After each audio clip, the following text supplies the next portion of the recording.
aggressively cost of governance and deal with the issue of corruption. Anyone who knows anything about Nigeria knows that it has this. All right, let me just say welcome once again to Serious Matters on ONIF TV. Well, we just want to do a review of Peter Obi's interview on CNN. Let's just go through this video, then we'll come back to discuss a few things. Let's see the video. Nigerian President Peter Obi, I started out by asking him how he can live up to all the hopes that his supporters have. Mr. Obi, thank you so much for being with us. You are certainly the most popular presidential candidate in Nigeria right now among young people. There is just so much momentum behind you. But here's the problem. Nigerians are used to being disappointed by their leaders. And when you think about some of the problems that are facing the country right now, they're systemic.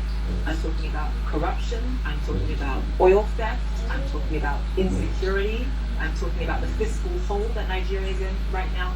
Can all of that really be solved by one person? Well, if you have a leader that is competent, have the capacity and commitment to start dealing with it, you're not going to solve it overnight. But there will be a clear, visible, measurable attempt to dealing with it. And there are things that are solvable. There are things that can be dealt with decisively. But you have to have a leader that, if you look at what he's been able to do in the past, you can say yes. If indeed you do become Nigeria's next president. Nigeria, as you know, is broke. It is barely able to service its debt. It spends so much more than it earns. What are your plans, just from a concrete perspective, what are your plans to take Nigeria's economy off of life support? Well, a variety of things. One is that you have to deal decisively with the issue of security. It's impacting negatively on your economy today. You have to deal with it head on, because you have to get your farmers to go back to farm and start ensuring that the vast land of the north are invested and cultivated on. You have to start pulling people out of poverty as quickly as possible. You have to reduce aggressively cost of governance and deal with the issue of corruption. Anyone who knows anything about Nigeria knows that it has this embarrassing reputation of, despite the fact that it is Africa's largest oil producer, it imports refined fuel. What is your plan for transforming Nigeria's economy from a consumption economy to a production economy? Let me use this issue of oil, for example. But there will be a clear, visible, measurable attempt to dealing with it. And they're things that are solvable. They're things that can be dealt with decisively. But you have to have a leader that, if you look at what he's been able to do in the past, you can say yes. If indeed you do become Nigeria's next president. Nigeria, as you know, is broke. It is barely able to service its debt. It spends so much more than it earns. What are your plans, just from a concrete perspective, what are your plans to take Nigeria's economy off of life support? Well, a variety of things. One is that you have to deal decisively with the issue of security. It's impacting negatively on your economy today. You have to deal with it head on, because you have to get your farmers to go back to farm and start ensuring that the vast land of the north are invested and cultivated on. You have to start pulling people out of poverty as quickly as possible. You have to reduce aggressively cost of governance and deal with the issue of corruption. Anyone who knows anything about Nigeria knows that it has this embarrassing reputation of, despite the fact that it is Africa's largest oil producer, it imports refined fuel. What is your plan for transforming transforming Nigeria's economy from a consumption economy to a production economy. Let me use this issue of oil, for example. There's no reason why our refineries cannot work. There's no reason why we should not encourage private sector to build refineries and operate them. And they're not rocket science. It can be done as quickly as possible. You can use today the side to remove the fuel subsidy, use the resources to support critical areas of production, from critical infrastructure to education to supporting investment in refinery, which will be, like I said, done within a shortest possible time. A lot of Nigerian presidents have come in and talked about revitalizing the manufacturing sector, investing in refineries, but change, as you know, has been very, very slow. Why is it going to be different with you, and what would you say were the biggest hurdles in making sure that all of the things that you've just listed come to pass? Well, what people need to do is to go and look at what I promised as a state governor when I said I'm going to turn around education, health, pull people out of poverty, bring sanity and civility in governance in Anambra State, whether that happened or not.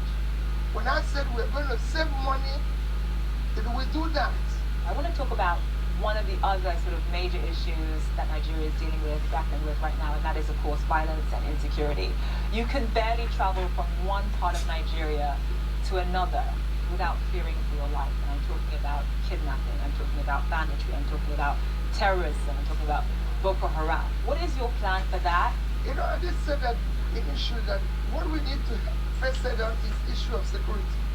Because unless you have security, the farmers can't go back, they can't attract investment, nobody will ever want to go to an insecure place. And you can deal with that. There's so many, you need to do a lot of work, reorganize your security architecture, ensure that there's multi-level policing. Issue of state police has to be decisively dealt with. There's so many things you need to do. You need to bring in more personnel into the security system, equip them properly, ensure that they are properly motivated to deal with the issue of security, because it's the most important thing Nigeria needs today.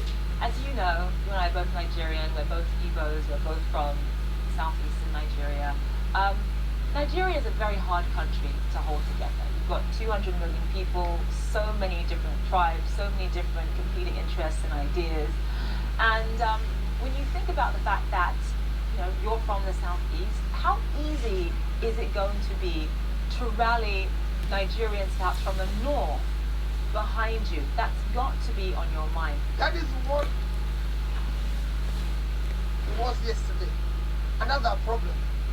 Because we have been able to elect people based on ethnicity, religion, my tongue, connection, or one form of bias or the other, which brought us to where we are, or structure, which always says structure of criminality. That is what we want to dismantle now, and ensure that the next election is based on character, capacity, competence, commitment to do the right thing. Nigeria is now not just in a physical mess, it is added. The people in the north don't have a secure place. They don't have good roads. They don't buy bread cheaper than people in the south. So is the people in the south.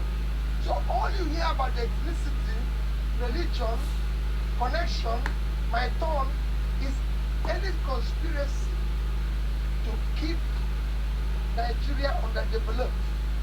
But now with reach the end. We can no longer continue this way.